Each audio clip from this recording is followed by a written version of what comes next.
quiero contarles la historia del Barbero de Sevilla de Rossini. Y específico de Rossini porque quizás muy pocas personas conocen que antes había otra versión de otra persona.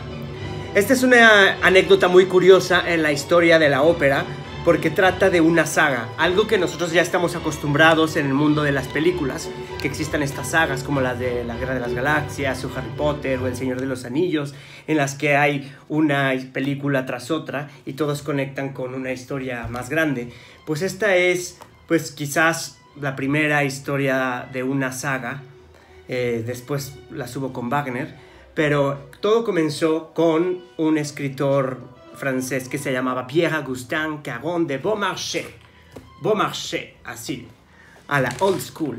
Este señor era un, digamos, dramaturgo que trabajaba en la corte de Luis XV.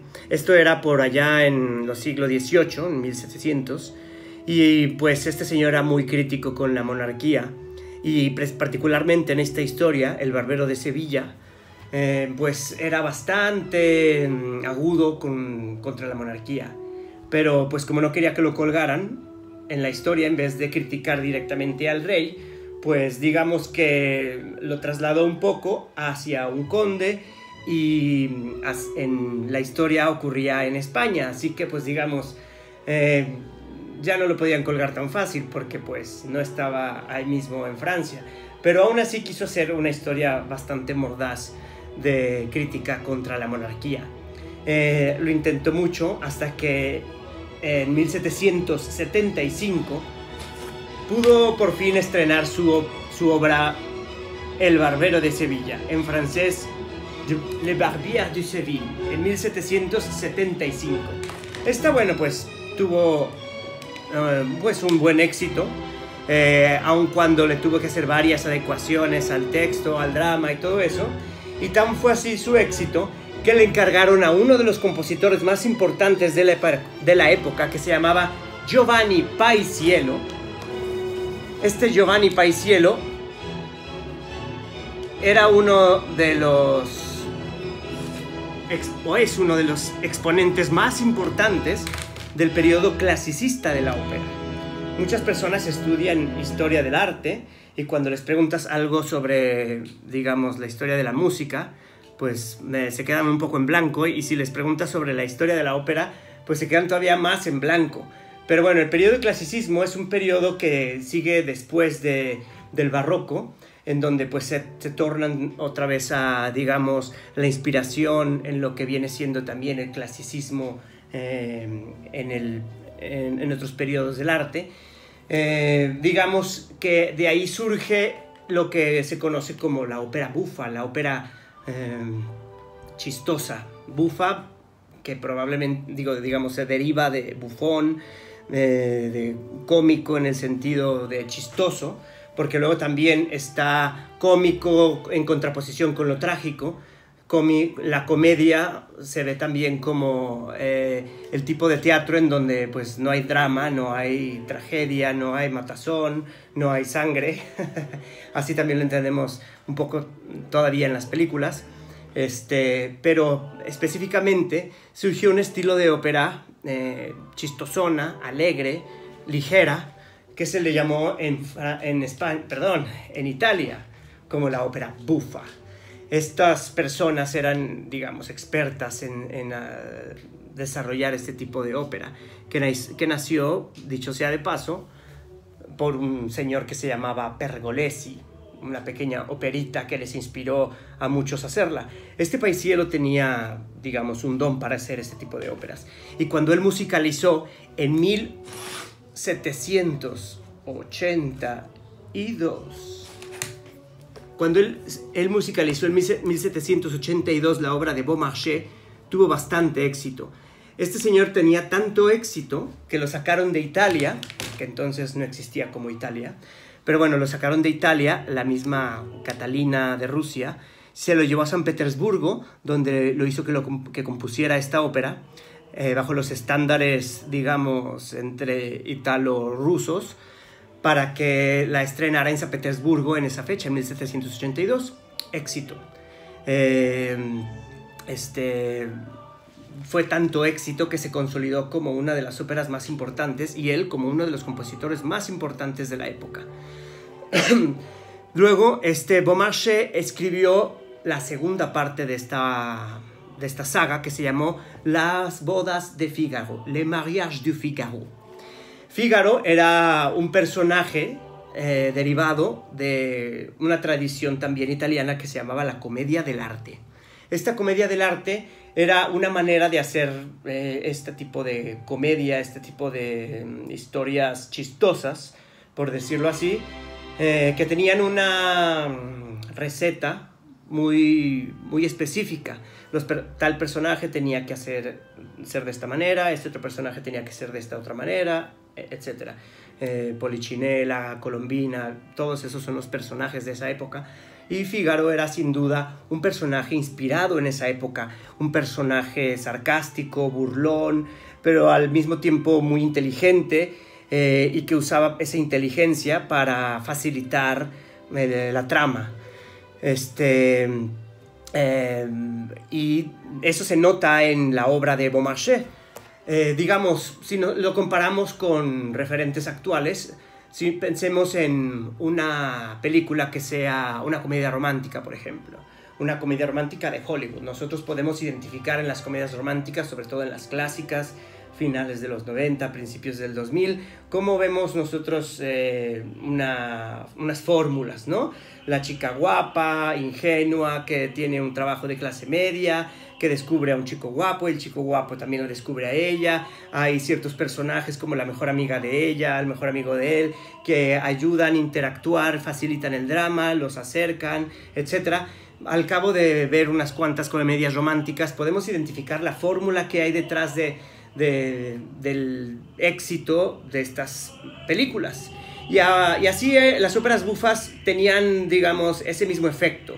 Lo que llamamos nosotros ahora una película dominguera, una película para pasar el domingo, pues también las óperas tenían esa función en ese entonces. Pues como no existían los cines de ahora, no existía esa idea nosotros de películas, no existían las grabaciones ni nada, pues la cosa tenía que ir en vivo. Así que pues uno iba al teatro a escuchar la ópera del momento, la ópera que se estaba estrenando. No habían festivales de cine, no habían festivales etcétera. Pues uno iba al teatro a escuchar la ópera que se acababa de componer. Entonces, bueno, pues así le ocurrió a todas estas personas, incluyendo a Paisiello. Así Beaumarchais estrenaba también la primera y la segunda parte de su saga, donde también pues volvía a salir Fígaro, pero ahora se trataba de su propia boda. Esta obra en donde pues Beaumarchais era músico, pero principalmente era dramaturgo. Él le ponía también pequeñas piezas musicales a sus obras y así las estrenaba. Bueno, pues llegó a oídos de alguien tan famoso ahora en día como Mozart. Mozart escuchó hablar de esta segunda parte, y después de la fama que tuvo la primera parte musicalizada por Paisiello, dijo, pues yo voy a musicalizarla, lo cual evidentemente fue un escándalo. Ustedes saben que Mozart era una persona, lo que diríamos ahora, dada a los escándalos, era como Madonna en su tiempo, provocador, y a él no le importó las advertencias, no le importó, digamos, como el atrevimiento que sintieron los demás cuando él dijo que iba a componer la segunda parte de la saga de Beaumarchais, pero aún así lo hizo. Y pues ya sabemos nosotros en esta época que lo hizo de una manera genial, pero en su momento, pues como sabemos, no hay profeta, nadie es profeta en su tierra ni en su tiempo. Así que en su tiempo las bodas de Fígaro de Mozart no fueron un éxito, las abuchearon, digamos, no le gustó a nadie. no sobresalieron en su momento, hasta que tiempo más tarde personajes como Verdi elogiaron el trabajo de Mozart, y fue que después de rescatarlos pudimos descubrir la genialidad que Mozart imprimió en las bodas de Fígaro. Una partitura sin lugar a dudas excelsa, que también superó a Paisiello. Es decir, Mozart con la mano en la cintura dijo, pues yo voy a darle un salto por encima a Paisiello, y él estrenó su obra, la obra Le Nozze di Figaro, en 1786. Es decir, apenas unos 2 años de que Beaumarchais, apenas 2 años después de que Beaumarchais sacara la segunda parte de su saga. Bueno, pues así estaba la cosa, cuando ya después, mucho tiempo después, pues apareció Rossini. Rossini pertenece a Mozart ya es un tipo de música distinto, ya es el neoclásico. Mozart siguió siendo provocador. Cuando fue provocador con las bodas de Fígaro, luego siguió siendo provocador escribiendo óperas en alemán, lo cual ya era totalmente para rasgarse las vestiduras. La temporada, el tipo de, la manera de hacer ópera en Alemania era completamente distinta a hacer ópera en Italia, de tal manera que el siguiente paso, cerca ya más del romanticismo, y ya con la ópera bufa más desarrollada, sobre todo en Italia, donde ellos eran, digamos, los reyes de la ópera bufa. Por eso Las bodas de Fígaro estaba escrita al estilo de la ópera bufa italiana, aunque Mozart sabemos que era austriaco. Pero era como hacerlo al estilo. Es como si yo soy latinoamericano y me voy a Hollywood y hago comedias románticas. Al estilo de Hollywood, escribo al estilo de Hollywood y me gano Óscares al estilo de Hollywood. Eso era lo mismo que sucedía entonces con hacer óperas al estilo italiano, aunque yo estuviera viviendo en Londres o en San Petersburgo o en cualquier otra parte. Entonces, pues así les fue. Y bueno, tiempo después, Rossini, digamos que quedó impactado con la forma alemana también de escribir óperas, de tal forma que Rossini se influenció con esta manera. Así llegaron a llamarle el pequeño alemán en Italia, por cómo introducía los pequeños recursos que desarrollaron en Alemania para la ópera. Bueno, Rossini empezó joven porque venía de una familia de músicos y al parecer pues tenía mucho talento. Escribió pues sus pequeñas óperas en donde tuvo algo de éxito, tuvo su éxito moderado, y bueno, no moderado si lo comparas con el éxito que tuvo después. Lo que quiero decir es que pues se destacó. Tiempo después, le vino la oportunidad de presentarse en un festival, en un festival en Roma, precisamente, y digamos, tenía la plaza para presentar una ópera, para estrenar una ópera, pero no tenía todavía nada, ni el libreto, ni la idea de qué iba a presentar, ni nada de nada. Por lo menos eso se sabía. Lo que yo pienso es que ya tenía la idea de hacer una versión del Barbero de Sevilla. Yo lo creo porque pues la hizo bastante rápido, la hizo apenas en unos meses después de haberse comprometido a formar parte de ese festival al principios de 1816, es decir, 34 años después de Paisiello. Y a mí me gusta explicarlo de esta manera. Es como, bueno, creo que casi todos hemos visto Star Wars, ¿no? Una película, es decir, una saga que se inició por allá en 1979, si mal no recuerdo. Pero lo que quiero destacar en las similitudes, cómo esta saga, desde entonces, se nos ha metido a todos en nuestro, digamos, como inconsciente colectivo, cómo ha sido formado parte de nuestra cultura, no solo la película, sino como que sus contenidos, ¿sabes? Desde la música del imperio, ¿no? Tan, hasta la iconografía, ¿no?